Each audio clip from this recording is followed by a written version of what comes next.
Hello folks, it's Dan here from Retro Goodness. Don't worry, I survived that vicious zombie attack. But look what I got out of it. This is Resident Evil for the Nintendo Entertainment System. Not developed or licensed by Capcom. This is a Chinese demake based off of the original 1996 Resident Evil by Mars Production. Not to be mistaken by the food company. This somewhat faithful 8-bit reproduction was released back in 2003 for the Famicom and was later translated and made playable on NES hardware by homebrew fans of the retro gaming community. Now, I've played through this game on an emulator before, and I have to say it's not all that bad. Yes, it looks bland, and the sprites get very repetitive. The combat mechanism is lifted straight out of Resident Evil Gaiden for the Game Boy Color, and don't even get me started about that god-awful 8-bit music. It's awful. It's really bad. But there was just something about it that kept me playing and made me want to buy a physical cartridge. Fast forward a few weeks, I got this NES port, which I must say the build quality is impressive, considering the low price I paid for it. Let's head on back to that spooky mansion and see how this bad boy plays on an actual Nintendo Entertainment System.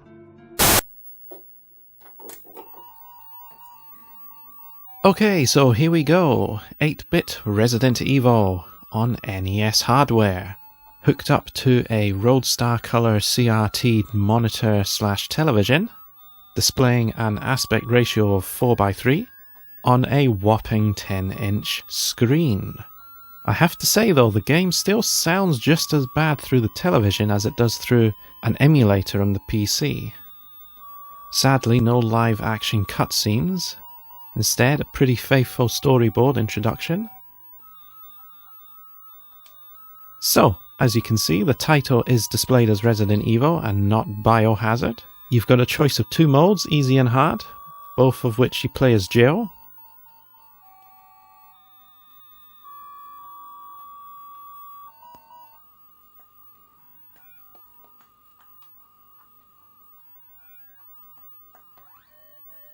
There's ink ribbons here.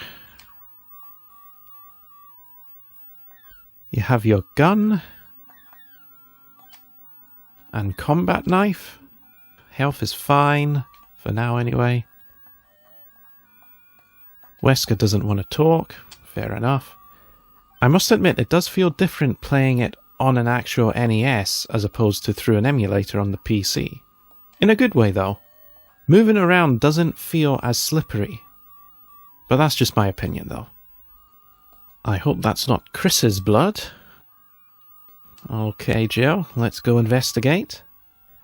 And dive straight into our first zombie. Love it. So yeah, as I mentioned before, the combat is lifted straight out of Resident Evil Gaiden, which isn't necessarily a bad thing, as I think it works pretty well for this port.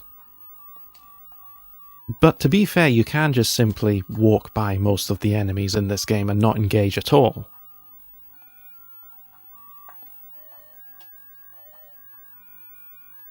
Well, so far so good. The game hasn't crashed yet.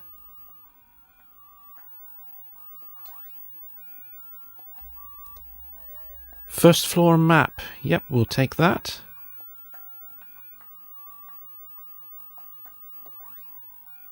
Another ink ribbon. Okay, my inventory is getting full now.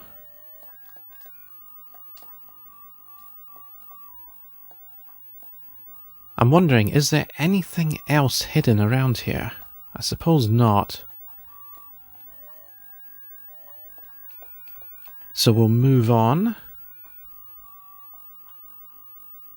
I'm guessing that's another ink ribbon there.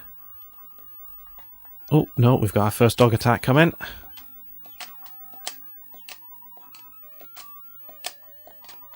Oh no, I've run out of bullets. Don't panic, don't panic. Get the knife equipped, and hopefully that'll finish the job.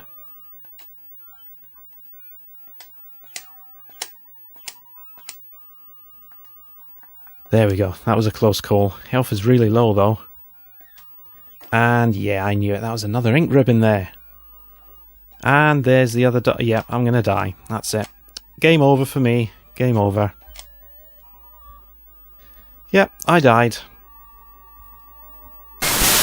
Okay folks, so that about wraps everything up here, and whilst this wasn't an in-depth review, please like, subscribe, and leave your comment below. I'd be interested to know what you think of this if you played it. If you're a fan of Resident Evil, or you like your homebrew games, or just 8-bit games in general, then why not just give this a go? Despite the poorly orchestrated music throughout the game, if you just turn that down, or even mute it and play your own Resident Evil music in the background, it's really not that bad of a game, especially if you know what you're doing in Resident Evil to begin with. This is basically just a full-on port of the original PS1 game, give or take a few bits. The ROM is freely available online, or you can buy a physical copy from various online sellers and play it on your Nintendo Entertainment System or Famicom, whichever one you choose. So I hope you've enjoyed this review. Like, comment, and subscribe, and till next time folks, keep playing those retro classics. That was too close. You were almost a Jill sandwich.